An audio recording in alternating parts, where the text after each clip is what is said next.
Bonsoir à tous, merci d'être venus pour voir le film Chronique d'un été de Jean Rouch et d'Edgar Morin. Nous sommes très contents de vous voir dans la salle ce soir pour voir ce film qui est particulièrement important pour Opium. Je laisserai le film, ma collègue présentera le film ensuite, mais je vais d'abord présenter brièvement Opium, qui est une association interuniversitaire d'étudiants donc, qui a plusieurs pôles, un pôle revue, donc on a une revue annuelle qui est publiée avec des articles différents autour d'un thème. L'année dernière, c'était le thème tissé qui a été traité. Donc on a publié cette revue qui sera disponible à la vente à la sortie du film. Opium donc, est une association avec plusieurs pôles. Il y a un pôle aussi podcast. Il y a un pôle cinéma, il y a une pôle de web revue. Si vous pouvez envoyer vos contributions, si vous voulez être publié sur le site internet de la web revue d'Opium. Et puis, je vais laisser ma collègue présenter le film Chronique d'un été. Bonsoir à toutes et à tous et merci d'être venus pour cette projection qu'on est très heureux de lancer ce soir sur Chronique d'un été, donc, de Jean Rouch et Edgar Morin, qui a été réalisé pendant 3 mois à l'été de 1960 et qui constitue une véritable révolution dans la manière de faire un cinéma qu'ils ont nommé cinéma vérité. Et, donc on discutera de cette notion à la fin avec Stéphane Flocari, professeur agrégé en philosophie et docteur en philosophie, spécialiste de Nietzsche, avec lequel on vous invitera à discuter à l'issue de cette séance. Oui, et effectivement, pour prolonger ces festivités, on vous invite également à un pot, un buffet qui se tiendra juste après la discussion. Bonne séance.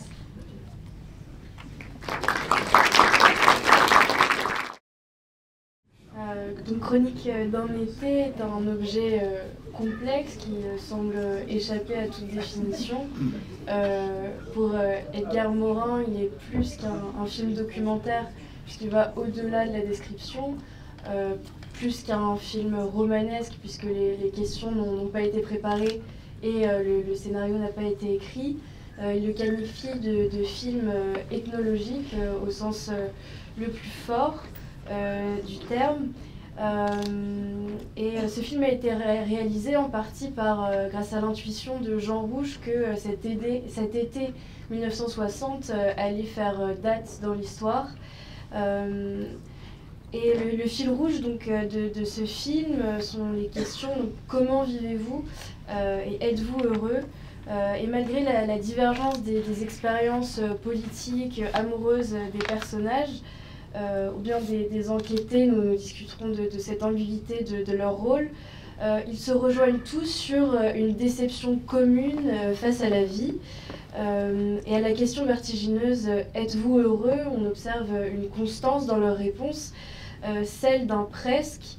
Alors est-ce que Chronique d'un été, Stéphane Flocari, s'approche de la définition du bonheur, justement dans l'expression d'une désillusion, d'un compromis et d'une éternelle insatisfaction? Bonsoir à tous. C'est difficile de répondre à cette question. C'est difficile de savoir ce que Rouch et Morin eux-mêmes avaient à l'esprit quand ils utilisaient cet adjectif heureux, quand ils parlaient du bonheur. Ce qu'on voit, c'est que ce qui revient régulièrement, c'est presque. On est presque heureux. On est à 2 doigts d'être heureux. Alors, on sait que quand on se pose la question de savoir si on est heureux, il est quasiment certain que la réponse sera une réponse de Normand. Un peu comme quand on essaie de se rassurer et qu'on trouve des raisons de s'affoler.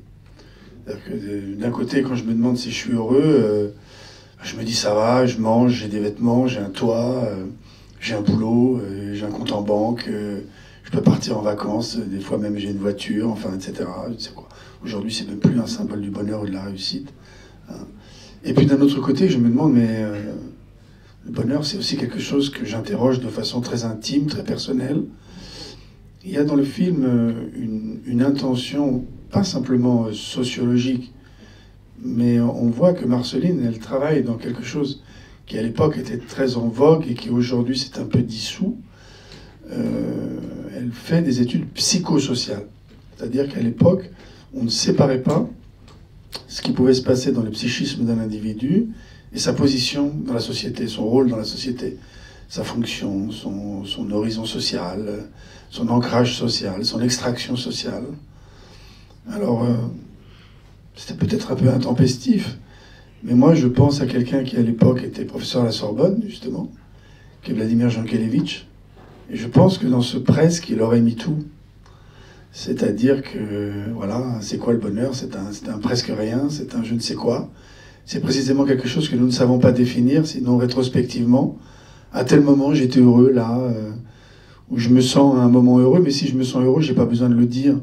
C'est toujours suspect d'avoir à construire un discours sur son bonheur ou sur le bonheur.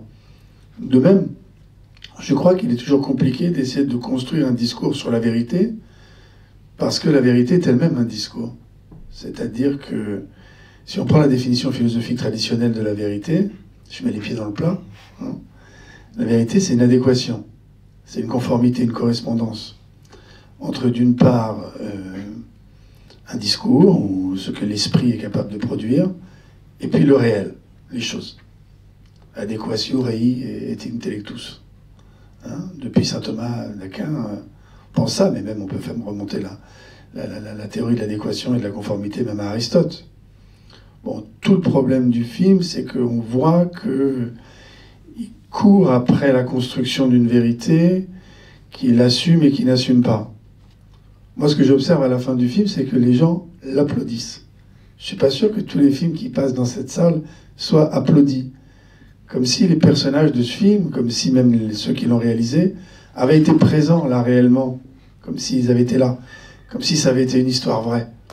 C'est vrai que ce sont des personnages qui sont construits et qui reviennent dans le film, mais qui sont aussi des gens qui jouent leur propre rôle. D'ailleurs, vous avez une littérature encore aujourd'hui qui existe, de l'histoire vraie, du récit de l'histoire vraie, etc. Alors c'est compliqué de savoir, tenons-nous-en pour l'instant la question du bonheur, pourquoi c'est cette question-là qu'ils ont choisi de poser. Sans doute que, vous voyez, le film, historiquement, a une prétention documentariste, mais ce qui est tout à fait étonnant, c'est qu'il est pour nous, rétrospectivement, une sorte de document historique. On clope à toutes les scènes, tout le monde fume, tout le temps. À table, ça picole, on le voit pas. Mais enfin, il y a des bouteilles de vin qui sont là tout le temps et qui sont en nombre assez important. On a un certain rapport à l'enfant. On a entendu les rires des gens dans la salle, avec la scène de l'escalade, là. Ah oui, c'était la manière normale dont on élevait un enfant. Il y a 60 ans, on lui mettait les pieds sur la main quand il tenait la corde. C'est presque une métaphore de l'éducation d'une certaine époque, c'est-à-dire une forme de dureté, d'absence de concession, avec cette idée sans doute que, au-delà, la vie était elle-même dure. Donc ta vie sera dure, il va falloir que tu tiennes fort la corde, il va falloir que tu t'accroches à la paroi, il va falloir que tu saches où mettre les pieds, sinon tu vas tomber comme Angelo. Parce qu'Angelo, en fait, il a plein de qualités. Angelo, il est intelligent, il est incisif, il lit Danton, il ouvre des livres, il fait de la gymnastique tout seul, il est hyper structuré, Angelo, mais il se sent complètement bloqué dans sa vie d'ouvrier. On voit qu'il n'a pas d'avenir, et l'une des questions qui est posée par le film, c'est celle de savoir à partir de quand un individu peut s'ouvrir à l'avenir. À partir de quand est-ce que je peux m'ouvrir dans ma vie quelque chose qui va être de l'ordre d'une fiction que j'invente moi-même, que je devienne éventuellement le personnage de ma propre vie. Qu'est-ce que j'ai envie de faire? Qu'est-ce que j'ai envie d'être? Et ce qu'on voit, c'est que la plupart sont un peu derrière une vitre. Ils regardent leur vie derrière une vitre et ils ne sont pas en adéquation, ils ne sont pas en accord avec eux-mêmes. Aucun d'entre eux ne vit sa vérité.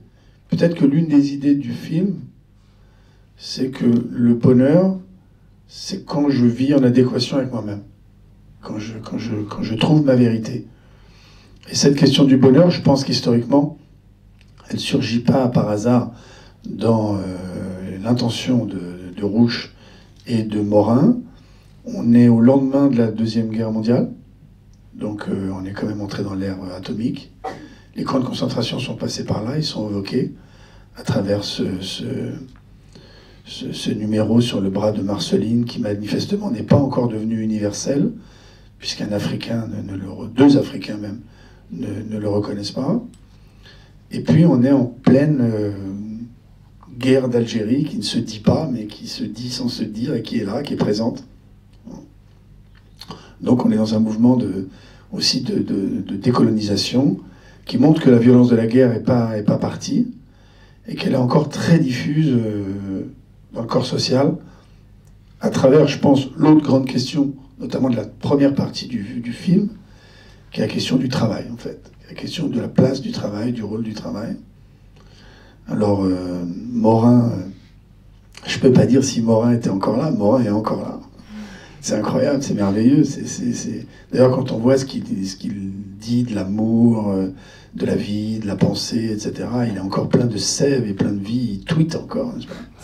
À 103 ans, il est vraiment incroyable. Et puis, il a l'air plus vieux dans le film qu'aujourd'hui, quoi. Et là, il a 39 ans au moment du film. C'est incroyable. Et il interroge le rôle du travail. Or, si vous regardez les dernières enquêtes sociologiques et les derniers portraits journalistiques des jeunes de notre génération, je suis content d'ailleurs sur un film comme Chronique d'un été, qu'il y a autant de jeunes gens de moins de 25 ou 30 ans qui soient dans la salle. Moi, je m'attendais à des têtes pelées ou chenues comme la mienne, n'est-ce pas ? Mais je vois qu'il y a plein de jeunes gens qui sont là, et des gens de tous les âges d'ailleurs. On sait que pour les 18-35 ans, le travail n'est plus du tout central. C'est-à-dire la détermination de ce que je vais devenir dans ma vie. Quand on va me poser la question « Qu'est-ce que tu fais dans la vie ?», de plus en plus, la réponse ne sera pas une réponse qui va tourner autour du travail. Parce que pendant très longtemps, pendant des générations, quand on vous a dit « Qu'est-ce que tu fais dans la vie ?», vous donnez votre métier, quoi. Alors que peut-être la vie, elle commence à 18h, comme le dit à un moment le personnage, l'ami de Morin avec qui il a milité.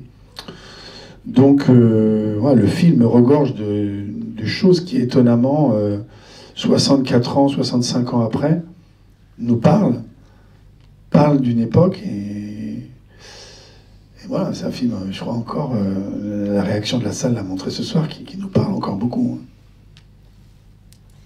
Et l'une des ambitions de Morin et Rouch avait justement été de toucher à l'authenticité du vécu. Et je pense que s'il y a eu autant de réactions aussi dans la salle, c'est aussi parce qu'ils ont réussi ce pari. Vous avez soulevé les questions de l'aliénation au et par le travail, de la difficulté de vivre. Est-ce que ce documentaire... On peut même s'arrêter même une seconde sur cette question-là.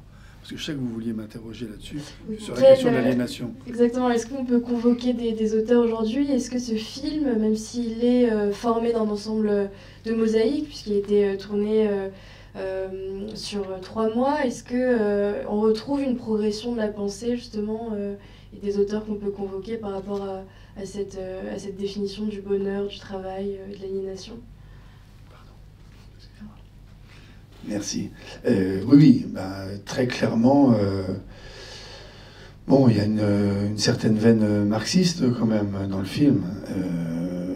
On pourrait citer Marx, et puis une certaine lecture arendtienne de Marx aussi, c'est-à-dire toute la question de la... il y a toute la présence des classes sociales. Dans le film, manifestement, il y a une réflexion sur les classes sociales. Angelo... Il est porteur d'une sorte de ressentiment. Il voit des pauvres types partout, dans les restos, les types qui portent un costume, les types qui vont au resto et qui mangent trop, ou qui montrent trop qu'ils mangent, ou les types qui vont à la cantine et qui mangent trop peu, etc. On voit qu'il est en colère sur le plan social, il est pas bien à sa place, mais surtout, à un moment, il parle du caractère parcellaire du travail, du côté divisé. Donc ce qu'on sait, c'est qu'il y a différentes divisions du travail. Et il peut y avoir une division, disons, socio-politique, celle que décrit Platon dans La République, par exemple, les gardiens, les producteurs, les philosophes rois, etc. Mais il y a aussi une division technique qui détermine une division ensuite sociale. Et il est enfermé dans un boulot qui ne l'intéresse pas. On lui demande de faire 10 pièces, et puis Je ne sais plus si les jeunes gens connaissent aujourd'hui cette expression, mais travailler aux pièces. On travaillait aux pièces comme on travaillait à la tâche sur les chantiers, c'est-à-dire qu'on était payé pour un boulot qu'on faisait. Mais manifestement, il n'y a pas de sens dans son boulot. Donc, je crois que vous avez raison de mettre le doigt là-dessus. Il y a vraiment une grosse interrogation sociologique sur le travail, sur le sens du travail, sur la place du travail. On voit des jeunes créateurs au début du film, quelqu'un qui a même essayé de construire son entreprise, puis qui finalement a abandonné, puis qui se retrouve empêtré dans une toile d'araignée juridique où on lui fait des procès, alors qu'elle dit quand même assez clairement que elle a triché, quoi. Enfin, je veux dire, elle faisait de Louis XIV ou de Louis XV avec du Louis-Philippe. Et je trouve que, je ne sais pas si certains partageront mon point de vue, mais on va échanger avec la salle après. Je trouve qu'un des personnages les plus cinématographiques du film, qui n'est pas du tout évoqué, qui est rencontré à un moment, c'est le garagiste. Garagiste au début, qui a une gueule, qui a une gouaille, qui est hyper à l'aise, et lui, il a envie de déballer la vérité sur son business. Et madame lui met des coups de coude, hein, d'ici que le film soit vu par le fisc, hein, ou soit vu par le percepteur, cette crainte du percepteur. Et là, il y a quelque chose comme un effet de vérité. Moi, c'est une expression qui me revenait vraiment à l'esprit en regardant le film, plutôt que... Alors, on va en parler, j'imagine. Pardon, je fais mon professeur, j'anticipe. Mais il y a toute une réflexion autour de ce que j'appellerais peut-être, on va en parler, des effets de vérité. Justement, sur cet objet cinématographique, la voix de Jean Rouch permet de situer le cadre dès le début du film et pose ce concept de cinéma-vérité. Déjà, est-ce que vous pouvez nous dire où ce concept a émergé? Est-ce que il remonte à la perception de la caméra comme nouvel œil de Dziga Vertov, ou d'un texte que Edgar Morin lui-même a écrit au sujet de ce cinéma-vérité? Est-ce que c'est une des formes, des principales formes qui émergent dans les années 60, et en quoi ce film est précurseur de cette forme de cinéma? Alors, du point de vue de l'histoire du cinéma, évidemment, le film est important parce qu'il est positionné justement à un moment qui peut être déjà la fin de l'âge d'or du cinéma, qui a sans doute été quelque part entre les années 40 et 50, surtout les années 50. Et le film est 1960, il est au moment où en France, il va y avoir ce mouvement extraordinaire qui est celui de la nouvelle vague, mais qui va exister aussi en Italie, qui va exister dans d'autres pays. Et d'ailleurs, les gens de la nouvelle vague ne sont pas complètement absents. On voit Marie-Lou à un moment, on voit qu'elle a rempli un document et on voit qu'elle travaille au Cahier du cinéma. Et les gens des Cahiers du cinéma vont être très sensibles au nouveau montage, à l'utilisation de la voix off, éventuellement au décalage qu'il peut y avoir parfois entre l'action et la voix off, comme on peut voir par exemple dans À bout de souffle. Et ça n'est pas innocent si Rouch et surtout Morin vont, si je puis dire, exhumer la question de la caméra et de l'œil, qui effectivement était chez Vertov dans le grand cinéma soviétique des années 20. Parce qu'effectivement, les problématiques qui se sont posées à Vertov sont notamment celles de la question de savoir comment on va filmer le réel, comment on va pouvoir rendre compte du réel. Alors évidemment, le problème, c'est que ce qu'est la réalité pour un marxiste, c'est déjà quelque chose de complexe. Parce que vous n'ignorez pas que pour Marx, l'histoire humaine, c'est l'histoire de la domination sociale. C'est l'histoire de la formation des classes sociales, c'est l'histoire de la domination, c'est l'histoire de l'aliénation.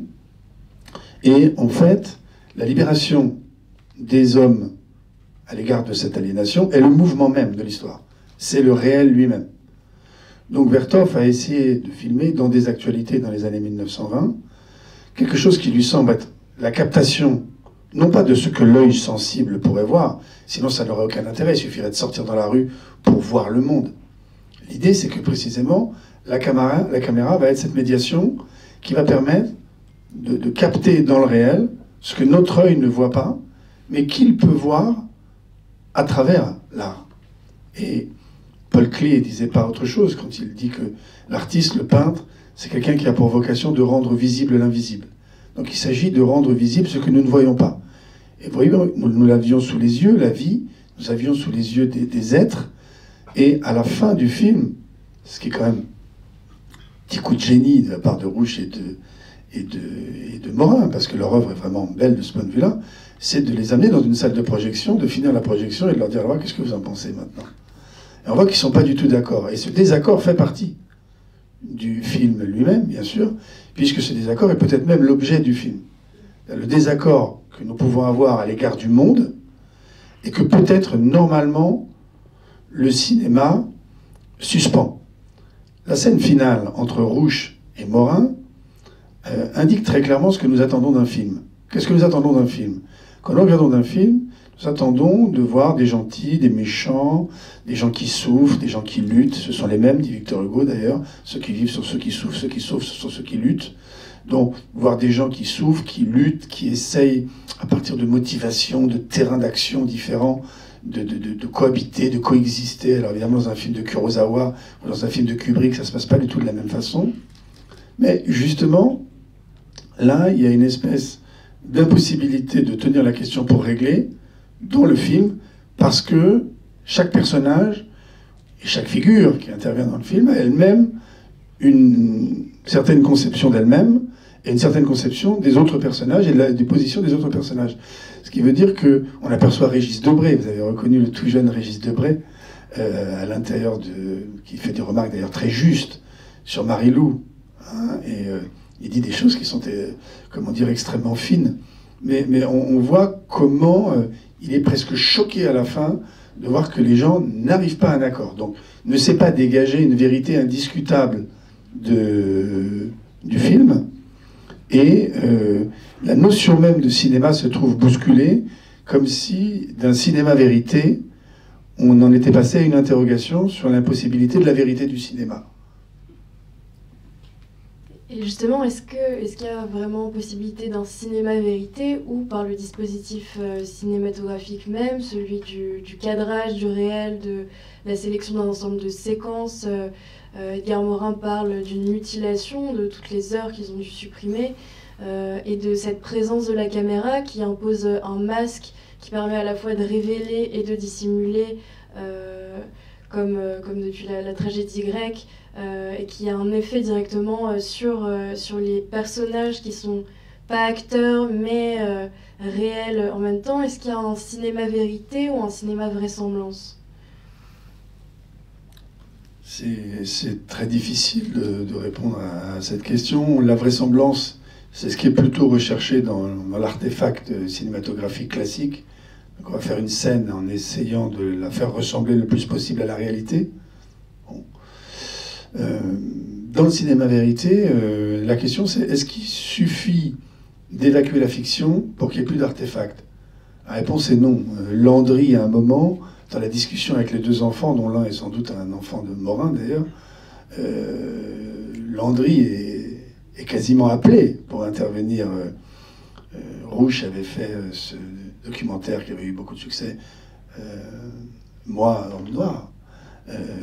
Et Landry intervient comme un personnage qui, presque avec un syndrome à la Montesquieu de l'être persane, comme une sorte de regard extérieur porté sur la société française et le monde occidental depuis le site africain et le pays d'Afrique d'où lui-même vient, mais pas vraiment l'impression qu'il a une difficulté d'intégration. Au contraire, il s'intègre très bien, il est dans une sorte de couple d'ailleurs, il dit des choses très pertinentes, il arrive même à adhérer à quelque chose d'aussi compliqué que peut-être quand on ne l'a pas vu et quand on ne l'a pas expliqué que la corrida.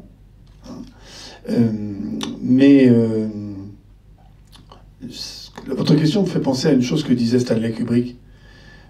Stanley Kubrick était un obsédé de la scène la plus vraisemblable, la plus proche de ce qu'on pourrait appeler un effet de vérité, qui faisait refaire 100 fois, 1000 fois la scène, etc.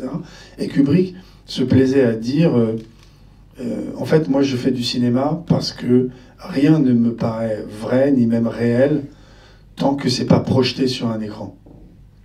Alors, c'est pas seulement le masque, c'est aussi le dispositif même du cinéma qui crée cet effet de vraisemblance, beaucoup plus que le théâtre ou même la littérature. Il y a quelque chose dans cette mise en mouvement par l'image et son association avec le son qui produit un effet de vérité. Vous voyez, je m'arrête un instant sur Marie-Lou. Debray dit très bien, quand vous voyez Marie-Lou parler, elle entre et elle fait Marie-Lou, elle fait être Marie-Lou, et on est mal, on partage son mal-être. On voit que Marie-Lou, bon, elle a un problème, je veux dire, aujourd'hui, on lui donnerait des anxiolytiques ou des antidépresseurs, quelque chose pour la détendre. On voit qu'elle est tendue, elle n'est pas bien, elle est mal, on palpe, on ressent son malaise. Il n'y a pas besoin... Il n'y a pas besoin de trop la lancer, à la limite presque, il essaye de la réorienter en lui disant mais reste pas en toi, ouvre-toi, etc. Et son malaise sort.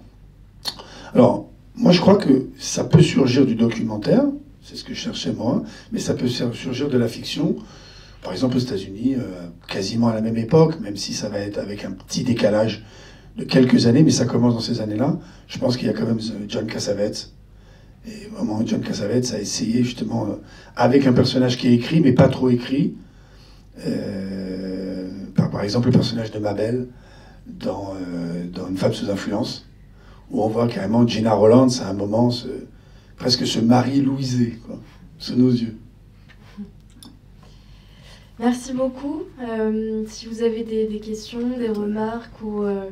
si vous voulez exprimer votre ressenti, on va laisser quelques minutes pour faire circuler le micro, donc n'hésitez pas.